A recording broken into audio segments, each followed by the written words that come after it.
नमस्ते, मैं हूं किशोर अजवाणी। घड़ी इशारा कर रही है 9 बजे रात का। वक्त 100 बात की एक बात का। 100 बात की एक बात में आज इजराइल की जेल में बंद हमास के पूर्व कमांडर इब्राहिम हामिद की रिहाई के बदले हमास के सभी बंधकों की रिहाई की पेशकश करने की खबर आई। गाजा पट्टी में तेज हो रही जंग के बीच इजराइल की फौज ने हमास की संसद पर कब्जे का दावा कर दिया।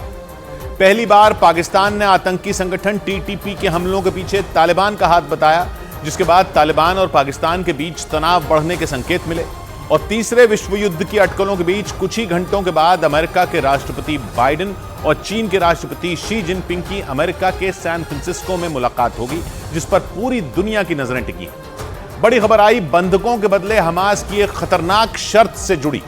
खबर है कि हमास ने 7 अक्टूबर को बंधक बनाए गए लोगों को छोड़ने के बदले अपने एक ऐसे कमांडर को छोड़ने की शर्त रखी जिस पर 46 इजरायली नागरिकों की हत्या का आरोप है। इब्राहिम हामिद नाम का हमास का यह पूर्व कमांडर इतना खूंखार है कि सिर्फ इस एक कमांडर के बदले ही हमास सभी बंधकों को छोड़ने के लिए तैयार है। इब्राहिम हामिद इजराइल की जेल में बंद है और उसे चलते फिरते बम यानी आत्मघाती लड़ाकों को तैयार करने में महारत हासिल बताई जाती है। जेल जाने से पहले उसने कई बड़े हमलों को अंजाम दिया था और हमास अब 240 से ज्यादा बंधकों को रिहा करने के बदले सिर्फ इब्राहिम हामिद को आजाद देखना चाहता है। यानी हमास की नई शर्त से यह समझा जा सकता है कि उसका कमांडर इब्राहिम हामिद उसके लिए कितनी अहमियत रखता है, क्योंकि 7 अक्टूबर को इजराइल पर हमले के बाद हमास ने इजराइल से बंधक बनाए गए लोगों को छोड़ने के बदले पहले 5000 फिलिस्तीनी कैदियों को रिहा करने की मांग रखी थी, जो लंबे वक्त से इजराइल की अलग अलग जेलों में बंद है। लेकिन 1 महीने से ज्यादा का वक्त बीत जाने के बाद हमास ने अपनी शर्त बदलते हुए सभी बंधकों को रिहा करने के बदले सिर्फ हमास कमांडर इब्राहिम हामिद को छोड़ने की शर्त इजराइल की सरकार के सामने रख दी। इजराइल के अखबार द टाइम्स ऑफ इजराइल के मुताबिक करीब 17 साल से इजराइल की जेल में बंद हमास कमांडर इब्राहिम हामिद के हाथ सैकड़ों इजरायली लोगों के खून से सने हैं। द टाइम्स ऑफ इजराइल के मुताबिक नई शर्त के साथ हमास ने यह भी चेतावनी दी है कि अगर उनके कमांडर को छोड़ने की शर्त को इजराइल नहीं मानेगा तो किसी भी बंधक को नहीं छोड़ा जाएगा। यानी इब्राहिम हामिद से कम हमास को कुछ भी मंजूर नहीं। 2006 में गिरफ्तार किए जाने से पहले इब्राहिम हामिद ने इजराइल के सीने पर इतने जख्म दिए हैं जिन्हें कोई भी इजरायली कभी भी भुला नहीं सकेगा। आरोप है कि फिलिस्तीन की आजादी की लड़ाई के नाम पर हमास के कमांडर इब्राहिम हामिद ने पूरे इजराइल में कत्लेआम मचा दिया था और इसी वजह से इजराइल की खुफिया एजेंसी मोसाद और वहां की सेना की हिट लिस्ट में उसका नाम सबसे टॉप पर पहुंच गया था। इब्राहिम हामिद के बारे में कहा जाता है कि वो मानव बम यानी आत्मघाती हमलावर तैयार करने में माहिर है। इजराइल के अखबार द टाइम्स ऑफ इजराइल के मुताबिक 1980 में इब्राहिम हामिद को हमास के मिलिट्री विंग अल कसाम ब्रिगेड का कमांडर बनाया गया था और वेस्ट बैंक की जिम्मेदारी दी गई थी। उसे बम बनाने और आत्मघाती हमलावर तैयार करने में महारत हासिल थी। हमले की साजिश रचने के आरोप में उसे गिरफ्तार किया गया, लेकिन 2001 में उसे जेल से रिहा करना पड़ा। द टाइम्स ऑफ इजराइल के मुताबिक जेल से रिहाई के बाद इब्राहिम हामिद ने इजराइल को दुनिया के नक्शे से खत्म करने की कसम खाई और इजराइल के खिलाफ आत्मघाती हमलावरों की एक ऐसी फौज तैयार कर दी थी जो उसके एक इशारे पर तबाही मचाने के लिए तैयार थी। इजराइल के अखबार द टाइम्स ऑफ इजराइल के मुताबिक उसके तैयार किए गए आत्मघाती हमलावरों ने इजराइल के अलग अलग शहरों में कई बड़े धमाकों को अंजाम दिया था, जिनमें सैकड़ों मासूम इजरायली नागरिकों की जान चली गई थी। द टाइम्स ऑफ इजराइल के मुताबिक इब्राहिम हामिद के इशारे पर 2001 में यरूशलेम में एक सरकारी इमारत पर आत्मघाती हमला हुआ था, जिसमें 10 लोग मारे गए थे। यरूशलेम में ही 2002 और 2003 में भी 2 बड़े आत्मघाती हमलों में 18 इजरायली नागरिकों की जान चली गई थी। और तब इन सभी आत्मघाती हमलों का आरोप हमास के कमांडर इब्राहिम हामिद पर ही लगा था, जिसके बाद इजराइल की सेना और खुफिया एजेंसी मोसाद की आंखों में वो कील की तरह चुभने लगा। 23 मई 2006 को वेस्ट बैंक में एक ऑपरेशन के बाद हमास के इस सबसे खूंखार कमांडर को गिरफ्तार कर लिया गया और जेल में बंद कर दिया गया था और तब से वो इजराइल की अलग अलग जेलों में कैद है। 2012 में इजराइल की मिलिट्री कोर्ट ने इब्राहिम हामिद को 46 इजरायली नागरिकों की हत्या के मामले में दोषी मानते हुए आजीवन कैद की सजा सुनाई थी, क्योंकि इजराइल में हुए आत्मघाती हमलों के पीछे उसका हाथ होने के सबूत इजराइल की खुफिया एजेंसी मोसाद ने कोर्ट के सामने पेश किए। उस वक्त इजराइल की कोर्ट ने 46 लोगों की मौत और करीब 500 लोगों के घायल होने के मामले में इब्राहिम हामिद को दोषी करार दिया था और करीब 17 सालों से जेल में बंद इब्राहिम हामिद एक बार फिर से चर्चा में है, क्योंकि उसके बदले हमास 240 बंधकों को एक साथ रिहा करने को तैयार हो गया।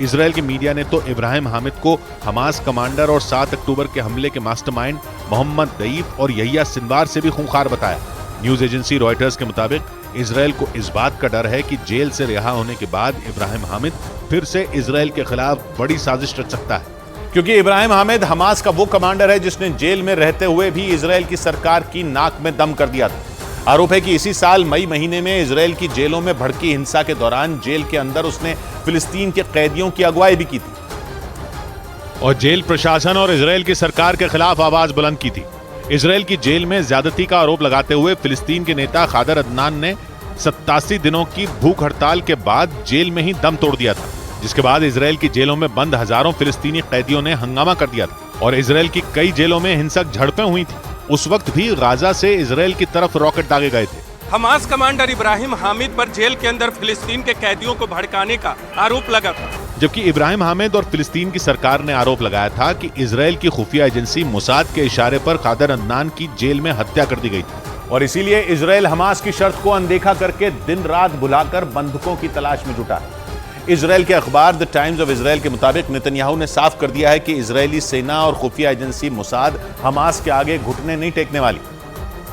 और इसका ट्रेलर गाजा में हमास के ठिकानों पर हो रही बमबारी में भी दिखता है। बंधकों की तलाश में जुटी इजराइल की सेना का दावा है कि बहुत जल्द हमास के ठिकानों को तबाह करके सभी बंधकों को गाजा से छुड़ा लिया जाएगा, चाहे हमास ने उन्हें पाताल में ही क्यों न छिपा रखा हो। द टाइम्स ऑफ इजराइल के मुताबिक इससे पहले हमास ने इजराइल की जेलों में बंद 5000 से ज्यादा कैदियों को छोड़ने की शर्त इजराइल के सामने रखी थी, लेकिन इजराइल की सरकार ने उनकी उस शर्त पर भी किसी भी तरह की कोई प्रतिक्रिया नहीं दी थी और इजराइल की नेतन्याहू सरकार ने शर्त मानने की बजाय गाजा पर हमले करके बंधकों को हमास के चंगुल से छुड़ाने का फैसला किया था। हालांकि 1 महीने से ज्यादा का वक्त हो जाने के बाद भी इजराइल के अगवा किए गए लोगों का पता नहीं चल सका है, क्योंकि गाजा में हमास ने सुरंगों का ऐसा जाल बिछा रखा है जो किसी भूल भुलैया से कम नहीं है और दावा किया जा रहा है कि सुरंगों की उसी भूल भुलैया में 240 बंधकों को कैद करके रखा गया।